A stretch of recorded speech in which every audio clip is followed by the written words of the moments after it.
అందరికీ నమస్కారం అండి. ఈరోజు వంకాయ పులుసు చేశానండి. మేము ఎలా వండుకుంటామో మీకు వీడియోలో చూపిస్తున్నానండి. కొంచెం నూనె పోసి ఉల్లిపాయ వేగేసిన తర్వాత వంకాయ ముక్కలను అలా కట్ చేస్తాం కదండి. కొంచెం 4 గళ్ళు ఉప్పు కూడా వేసుకుంటే కండ్రెక్కకుండా ఉంటాయండి.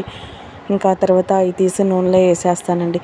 ఇంకా ఇక్కడ నుంచి మంట సిమ్లో పెట్టి మూత పెట్టి ఉప్పు పసుపు వేసి చాలా సిమ్లో పెట్టుకుంటానండి. చక్కగా అలా అలా మగ్గిద్దండి. ఇంకా గరిటెతో కూడా ఓకే కదపకూడదండి. మనం మసిగుడ్డ క్లాత్ పెట్టుకుంటాం కదండి, దాంతో ఇలా ఇలా ఎగరేసుకుంటూ ఉండాలండి. అలా గరిటెతో కదిపినా సరే పుప్పెళ్ళే మెత్తగా అయిపోతాయండి, ముక్కలు ముక్కలుగా ఉండదనమాట. అందుకని కొంచెం సిమ్లో పెట్టి క్లాత్తోనే ఎగరేసుకోవాలండి.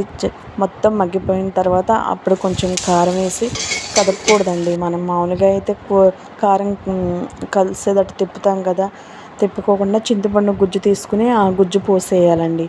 అప్పుడు పోస్తే ఏమైద్దంటే ఇప్పుడు కదుపుకోవచ్చండి. వాటర్ పోసాం కాబట్టి ముక్క అప్పుడు చక్కగా నీట్గా ఉండిద్ది. పప్పిల్లా అవ్వకోకుండా ఉండిద్దండి కూర.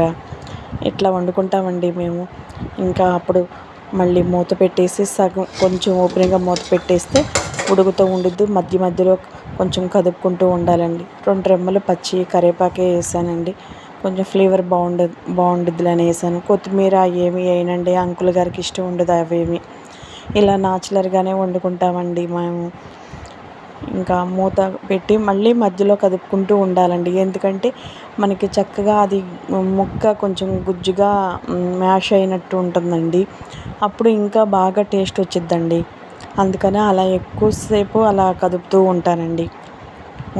ఈ వీడియో చూసిన వాళ్ళందరూ కూడా మీ మంచి మనసుతో ఒక చిన్న లైక్ చేసి సబ్స్క్రైబ్ చేసి నాకు కూడా మీ సపోర్ట్ చేయండి.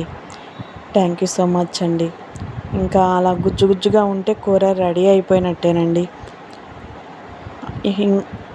ఉంటానండి. మరో వీడియోతో మళ్ళీ కలుస్తాను.